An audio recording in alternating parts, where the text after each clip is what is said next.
प्रेम इसकी निष्ठा मेरे प्रति दृढ़ है कि कच्ची है, इसका प्रेम कच्चा है कि पक्का है।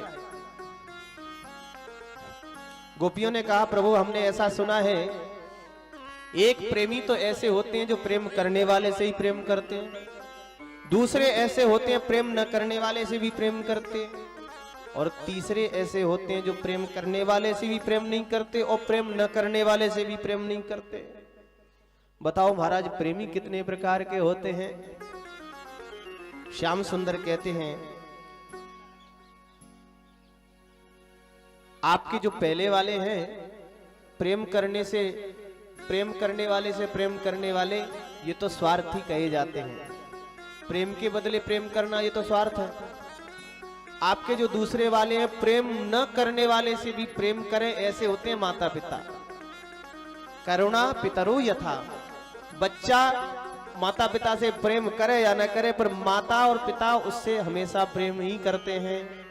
और तीसरे वाले जो तुमने कहा जो प्रेम करने वाले से भी प्रेम नहीं करते, जो प्रेम करने वाले से भी प्रेम नहीं करते और न करने वाले से भी प्रेम नहीं करते, ऐसे चार प्रकार के होते हैं कि आत्मरामा, याप्त कामा, अकृतज्ञा, गुरुद्रोह। पहले हैं आप्त काम, जिनकी कामनाएं पूर्ण हो गई हैं। दूसरे हैं आत्मराम, जो आत्मा में रमण करते हैं, ऐसे तो संत होते हैं, उनको शत्रु से भी मतलब नहीं और प्रेमी से भी मतलब नहीं।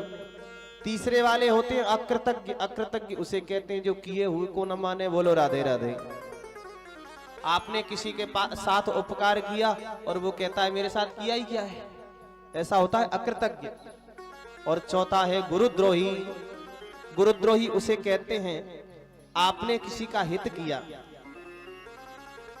जिसके बदले उसको आपको भी थोड़ा प्रेम करना था, लेकिन प्रेम तो करना दूर। और आप यही बात उत्तरकांड में गोस्वामी जी लिखते हैं, ये दुष्ट का स्वभाव होता है।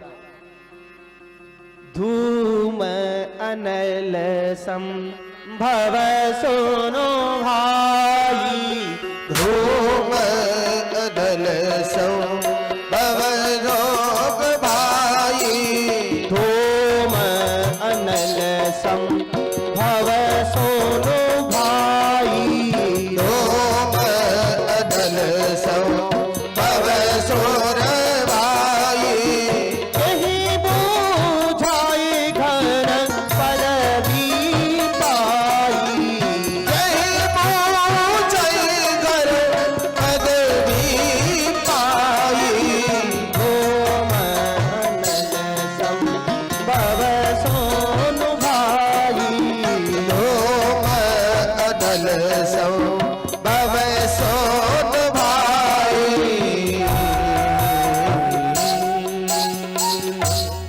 धूम माने होता है धुआं। धूम अनल संभव सुन भाई, धुआं काय में से पैदा होता है?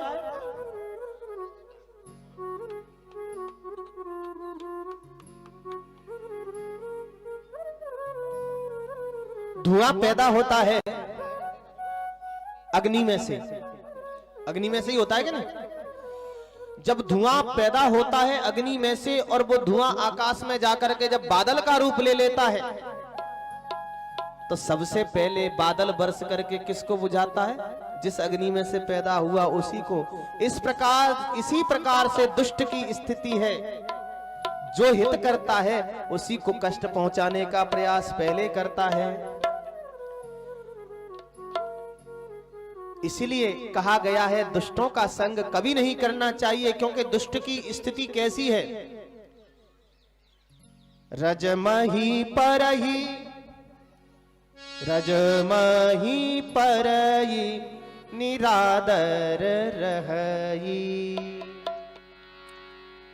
रजमही परही निरादर रहई, रजमही परही निरादर रहई, सब कर पद हारित सहई, सब कर पर हरि नीत करहे, रजमही परही निरादर रहई, ब्रज मही करहि निरादर करहि प्रथम उड़ाई पवन तेहि भरई प्रथम उड़ाहि पवन तेहि भरहि पूरी नयन किरीटन परई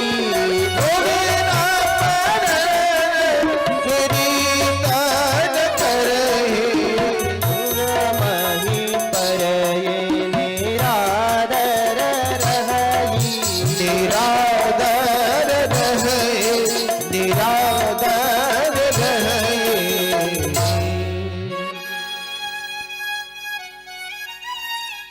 जो धूल होती है ना, धूल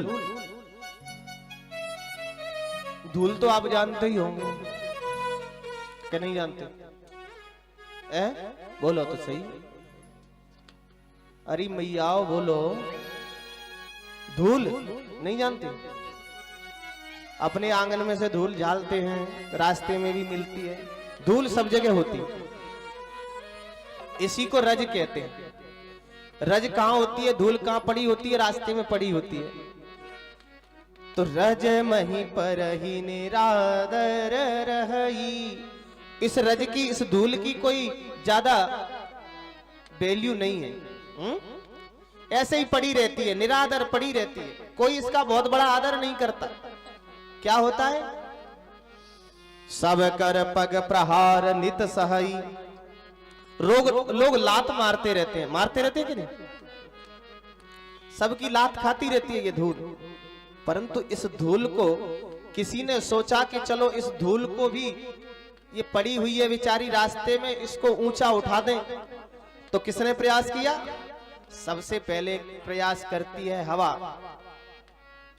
प्रथम उड़ाई पवन तेहि भरई। पवन देवता ने प्रयास किया कि चलो इसको ऊंचा उठा दें।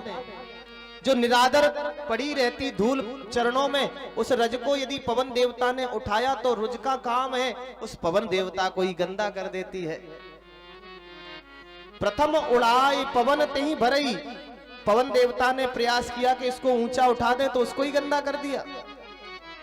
फिर कहीं से बहुत विशाल सेना चली आ रही थी, उसमें महाराज की सवारी आ रही थी। रथ में बैठे हुए थे कोई राजा। तो पुनिनप नयन किरीटन परई। बेचारे राजा को ही गंदा कर दिया, उसकी सब पोशाक खराब कर दी, मुकुट खराब कर दिया। यहाँ काकभूषण जी कहते हैं, सुनो खगपति ऐसा समूझी प्रसंगा। सुनो खगपति ऐसा हो प्रसंगा। सुनो खगपति ऐसा समूझी प्रसंगा। सुनो खगपति ऐसा समूझी प्रसंगा।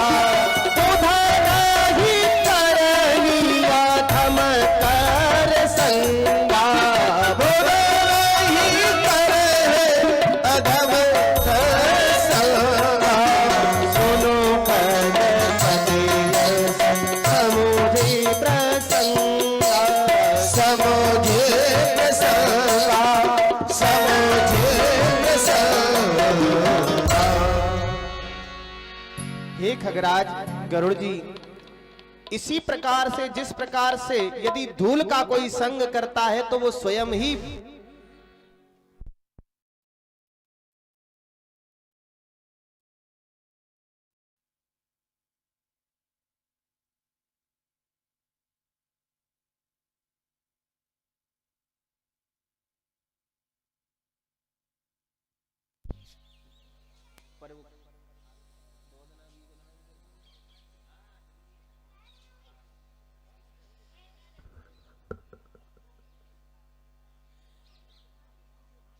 बोल बंसी वारे की जय हो। सुनु खगपति अस समुझी प्रसंगा। बुध नहीं करे अधम कर संगा। जिस प्रकार से धूल यदि उड़ी तो दूसरे को गंदा कर सकती है, इसी प्रकार से अधम व्यक्ति उसका आचरण सज्जन व्यक्ति को प्रभावित कर सकता है। इसलिए जो सज्जन पुरुष होते हैं वो नीच प्रवृत्ति वाले लोगों का संग नहीं करते।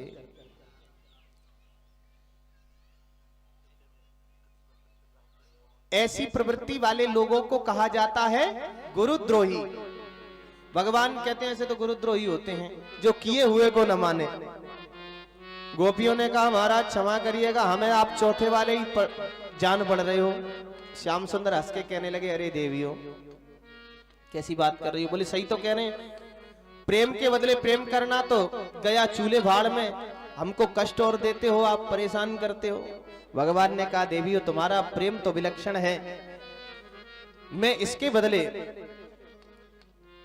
तुम्हें अवश्य सुख प्रदान करूंगा। श्री सुखदेव जी ने कहा राजराजेश्वर ये साधारण गोपियां नहीं है, स्वयं सिद्धा साधन सिद्धा श्रुतिजा देव कन्यका केचिन मुनयः दंडकारण्यवासिनः।